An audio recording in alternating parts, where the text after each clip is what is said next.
और आइए फिर से अपनी चर्चा पर वापस लौट रहे हैं। चर्चा लगातार वक्फ संशोधन बिल को लेकर है। राज्यसभा में इस पर चर्चा लगातार चल रही है। सरकार की ओर से अलग अलग राज्यसभा सांसद सरकार का पक्ष रखते हुए नजर आ रहे हैं और ये बताने की कोशिश कर रहे हैं कि कैसे ये जो मुस्लिम हैं उनके हकों को और ज्यादा पावर देता है, उनको और ज्यादा सशक्त करता है, उनको और ज्यादा मजबूत करता है। पूजा मिश्रा इन तस्वीरों से पहले अपनी बात को रख रही थी। पूजा मिश्रा, अपनी बात को पूरा कीजिएगा।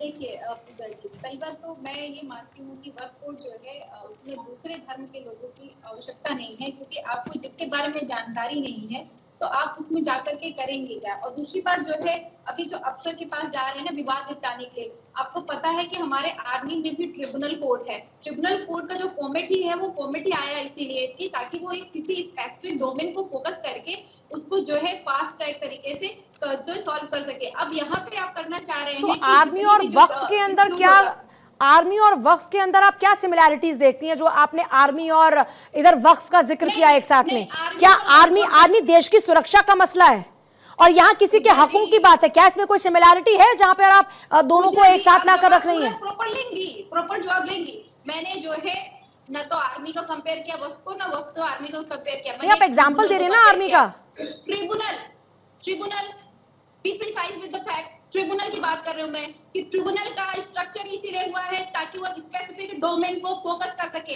आर्मी में ट्रिब्यूनल बना है ताकि वो आर्मी के इश्यूज को फोकस कर सके। वैसे ही वक्फ बोर्ड का जो ट्रिब्यूनल बना हुआ है वो वक्फ बोर्ड में होने वाले प्रॉब्लम्स को फोकस कर सके। एक तो आप आर्मी के ट्रिब्यूनल और वक्फ के ट्रिब्यूनल को तो सिमिलर बता रही है ना, आप उसके पर्पस को सिमिलर बता रही है ना। आर्मी का मैटर अलग है।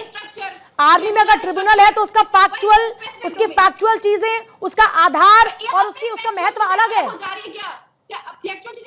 ट्रिब्यूनल का जो स्ट्रक्चर है मैं उस पर बात कर रही हूँ कि ट्रिब्यूनल का स्ट्रक्चर है कि वो एक स्पेसिफिक डोमेन पे काम करेगा और वक्फ बोर्ड का जो ट्रिब्यूनल है वो स्पेसिफिक डोमेन पे काम करते हुए उसको शॉर्ट आउट करता है। अब यहाँ पे आप कह रहे हो कि ये प्रशासन के अधिकार में होगा कि कौन संपत्ति किसकी डिस्प्यूटेड है वो देखे। ऐसा तो है नहीं कि डीएम के अधिकार में कुछ नहीं था। आप बताइए, संभल में डीएम ने कहा डॉक्यूमेंट सही नहीं है, वहां पे वक्फ बोर्ड की जमीन तो नहीं हो गई। तो डीएम को पहले भी अधिकार था ये कि वो जो है उसको आइडेंटिफाई कर पाए कि जो क्लेम किया जा रहा है वो क्लेम सही है कि नहीं, डॉक्यूमेंट सही है कि नहीं। अब आप यहाँ पे कह रहे हैं कि वक्फ बोर्ड में जो भी डिस्प्यूट रहेगा वो जो प्रशासन करेगा। प्रशासन तो यही कर रहा है ना।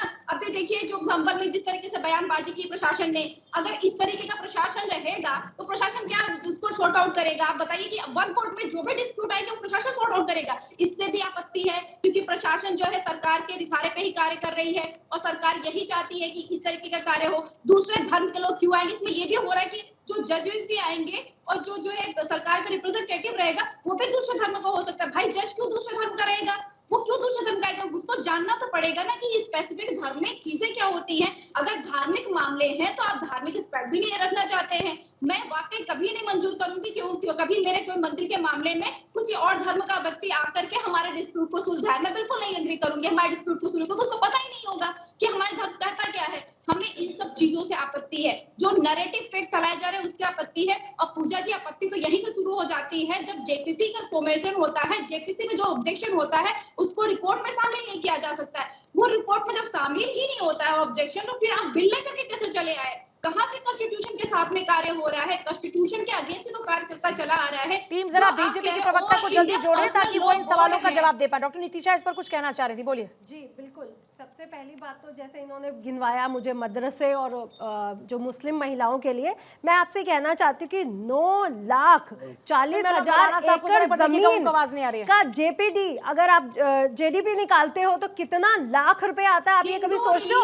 ये उन्हीं महिलाओं के लिए, उन्हीं बच्चों के लिए इनका यूज किया जाएगा और किसी धर्म के लिए नहीं किया जाएगा। दूसरी बात, जैसे कि आप बोल रहे हो कि non Muslim, one by one बात करते हैं, पकेगी नहीं, समझ में आएगा आप क्या बोल रहे हो, नॉन मुस्लिम इस बोर्ड में नहीं आ सकता।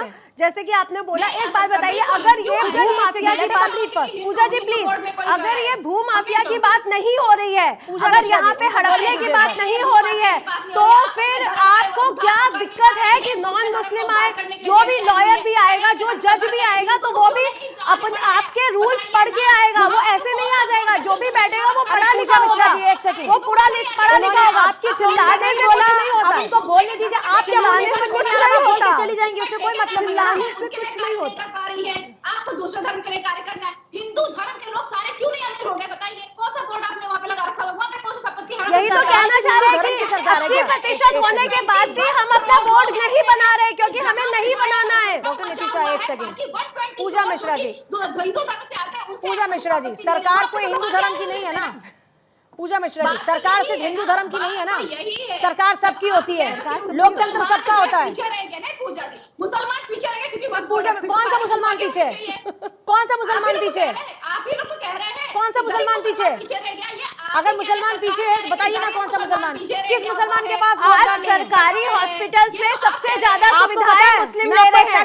आज सबसे ज्यादा जॉब्स में मुस्लिम्स हैं। आप नहीं कह सकते कि उनको फायदा नहीं मिल रहा है, आप नहीं कह सकते। मैं आपको एक फैक्ट बताऊं, मैं आपको एक फैक्ट बताऊं, गवर्नमेंट की जितनी भी योजनाएं, आपको पता है उसका सबसे ज्यादा लाभ किस कम्युनिटी को मिलता है? मुस्लिम्स को। अरे पूजा जी, मिलना जो है लाभ क्या मिलता है कि नहीं मिलता? मिलना चाहिए क्या? अगर आप नैरेटिव नहीं मिलना चाहिए, मैं आपको वही बता रही हूँ कि फिर आप लोग ऐसी बातें क्यों कर रहे हैं कि नैरेटिव बनाया जा रहा है या फिर उनकी चिंता क्यों की जा रही है? अरे भाई, वो देश के नागरिक है, उनकी चिंता की जाएगी। अधिकार है, योजनाओं की बात मत करिए। तो फिर अगर अधिकार है तो कर्तव्य भी तो है, और अधिकारों की बात आ रही है तो फिर उसके बाद में वक्फ के ऊपर अगर ये फैसला लिया जाता तो सरकार को हक क्यों नहीं है? उसमें जो प्रशासन, योजनाओं के लिए हमारा हक है, लेकिन जब हम कहेंगे कि हम आपकी रिस्पॉन्सिबिलिटी उठाते तो हम तो खुद ही कर लेंगे। प्रशासन कह रहा है कि आप जो है नमाज ना करेंगे अगर सड़क पे तो आपका पासपोर्ट कैंसिल हो जाएगा। उसी प्रशासन को आप कह रहे हो कि वक्फ बोर्ड के डिस्प्यूट जो है सॉर्ट आउट करे, ट्रिब्यूनल की जरूरत नहीं है। क्या बात करते हो आप इस तरीके से? अरे पूजा मिश्रा जी, एक बात बताइए, सुनिए,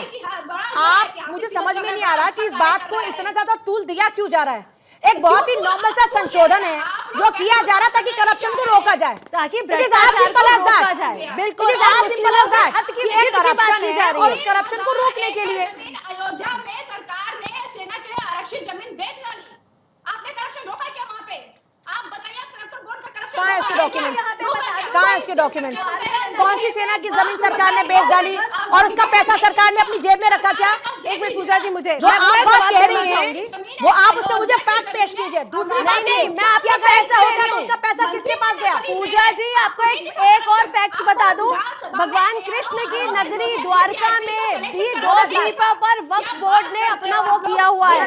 सूरत में नगर निगम में किया हुआ है, उत्तर प्रदेश में इलाहाबाद जो हमारी जो हाई कोर्ट है उस पर किया गया है। तो ऐसे नहीं चलता। ठीक है मौलाना साहब, बहुत देर से इंतजार कर रहे हैं मौलाना साहब। एक सेकंड मौलाना साहब, बड़ा सही चल रहा है। एक सेकंड मौलाना साहब, बोलिए मौलाना साहब, बहुत देर से इंतजार कर रहे हैं, बोलिए। देखिए, मेरे बीच में कोई बोलेगा नहीं, मुझे अपनी 2-3 बातें कहनी है, फिर मुझे दूसरी जगह जाना है। मेरे कहने का मतलब ये कि अभी उन्होंने ट्रिपल तलाक की बात की, तो मैं कहता हूँ ट्रिपल तलाक का बिल बहनों के लिए बनाया। मुस्लिम बहनों से इतनी मोहब्बत है, भाइयों से क्यों? बहुत छोटी सी बात, मैं बात करता हूँ। समझी नहीं क्या बोला? भाइयों को कहीं टिकट नहीं देंगे, लोकसभा विधानसभा में कहीं टिकट नहीं देंगे। आप मत बोलिए, क्योंकि आप तो एंकर हैं, आप दोनों की बात सुनिए। तीसरी बात मैं ये कह रहा हूँ कि अगर मुस्लिम कम्युनिटी को सबसे ज्यादा लाभ मिलता है सरकार की योजना का, तो ये भी तो एक कम्युनिटी के साथ नाइंसाफी हुई, तो सरकार यहाँ पर भी ठीक नहीं बैठ रही। अगर मुस्लिम कम्युनिटी को अकॉर्डिंग टू बीजेपी, अगर मुस्लिम कम्युनिटी को सबसे ज्यादा फायदा मिल रहा है, किसी भी सरकार की योजनाओं का लाभ मिल रहा है, तो ये भी तो फिर हिंदू भाइयों के साथ इंसाफ नहीं, क्यों ना तो ये भी गलत हो। तीसरी चीज पे ये कहना चाहती है, नहीं, भारतीय जनता पार्टी बोल रही है, क्यों है भारतीय जनता पार्टी बोल रही है कि हमारी जो योजना है उनका सबसे ज्यादा लाभ मुस्लिमों को मिल, तो इसमें तो फिर हिंदुओं को क्यों नहीं? हिंदुओं के साथ और तीसरी बात यह है कि आज तक 11 साल की मोदी की सरकार ने 11 साल की मोदी की सरकार ने हिंदू बहनों और हिंदू भाइयों के लिए भी लॉ बनाया, उनके लिए भी कोई बिल लाया उन्होंने? उनके लिए कोई बिल नहीं लाया, तो ये भी एक नाइंसाफी हो। चौथी बात यह, अगर ओवैसी ने जमीन कब्जा की है, अगर ओवैसी ने जमीन कब्जा, आपको ट्रिपल तलाक में ओवैसी ने दिक्कत अगर है? जमीन कब्जा की, आपको भारतीय ट्रिपल जनता पार्टी के तलाक नेताओं कानून के पे मुंह दिक्कत में है? पानी आ रहा है क्या कब्जा करने के? सुनिए, अगर आपको ट्रिपल तलाक कानून पे कोई दिक्कत है? क्या महिलाओं के साथ 3 बार तलाक बोल देने से आपके घर में बेटी और बहन होगी? आपकी बेटी बहन को कोई ये बोल दे 3 बार तलाक तलाक तलाक और वो आपके घर में आके बैठ जाए, तो तकलीफ होती है कि नहीं होती? देखिए, मैं बता, इस्लाम में ऑलरेडी पनिशमेंट है ट्रिपल तलाक में, उसमें कानून लाने की जरूरत नहीं, मगर लाए तो हो गया, चलो कोई बात नहीं, उससे हमें क्या दिक्कत है? अगर और बड़ी सजा कर दीजिए, हमें कोई, लेकिन इसमें हमारे हक छीनने की बात, वो तो किसी मुसलमान बहनों से अगर इतनी मोहब्बत है तो भाइयों से क्यों नहीं है? भाई, अगर मुस्लिम महिलाओं को वहाँ पे उनको पनिश किया जा रहा था उनके शोहर्स को, भाइयों को टिकट दोगे ना? खुश क्यों? मुझे बताइए अशरफी साहब, अशरफी साहब, वैसे आज मेरा विषय नहीं है 3 तलाक, इस्लाम में क्या प्रोविजन है 3 तलाक का?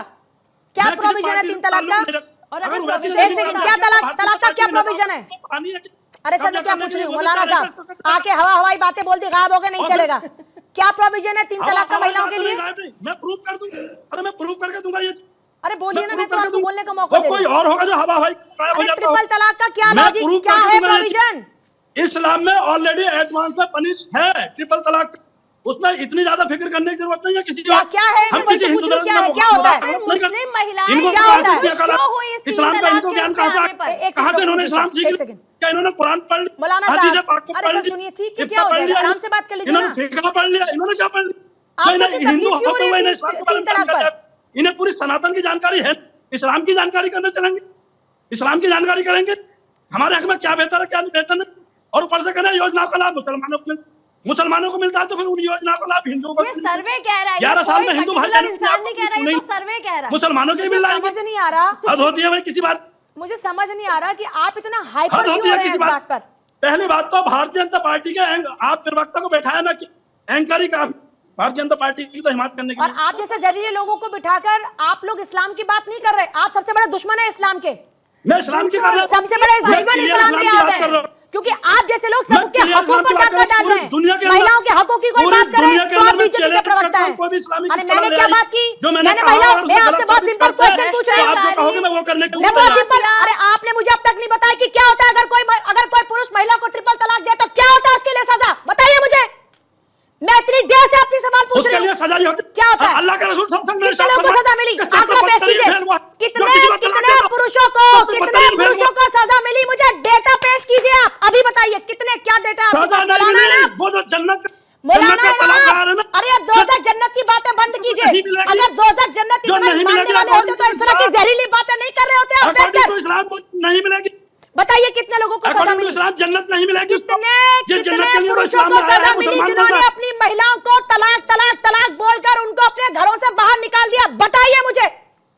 नहीं, अरे इसीलिए तो फिर काटे का काट के ड्रम में नहीं भरे जा रहे हैं, क्योंकि उनको छूट है, वो तलाक कर सकती है, महिला भी कर सकती है, पुरुष भी कर सकते हैं, कोई महिला भी छुटकारा पा सकती है, उसको भी बराबर। कौन सी महिला तलाक मेरे सामने पति को छोड़ सकती है? माता पिता भाई बहनों को भी सुनिए सर, जितना आप इस्लाम पढ़ा रहे हैं ना, मुझे लगता है कि आपसे ज्यादा तो इस्लाम की जानकारी मुझे हो चुकी है। कौन सी महिला कह सकती है कि मैं तलाक दे सकती हूँ? कौन सी महिला कह सकती है कि मैं तलाक दे सकती हूँ? कौन सी महिला खुला कर सकती है? कोई भी खुला कर सकती है ना? तो खुला और तलाक में क्या फर्क है, जरा बताइए मुझे। आप तो मौलाना है ना, खुला का क्या मतलब है बताइए, बताइए मुझे खुला का मतलब। देखिए तो भ्रम फैला रहे हैं, कभी आरएसएस, कभी चाइना, तो कभी जवाब बहुत है सारी नहीं। बातों को उसके ला बाद करके आ जाते हैं गुमराह करने के लिए। बिल्कुल असल में गुमराह इस्लाम कर रहे के हैं आप सबसे लोग। बड़े दुश्मन ऐसे लोग हैं। सिर्फ और सिर्फ बहुत शुक्रिया।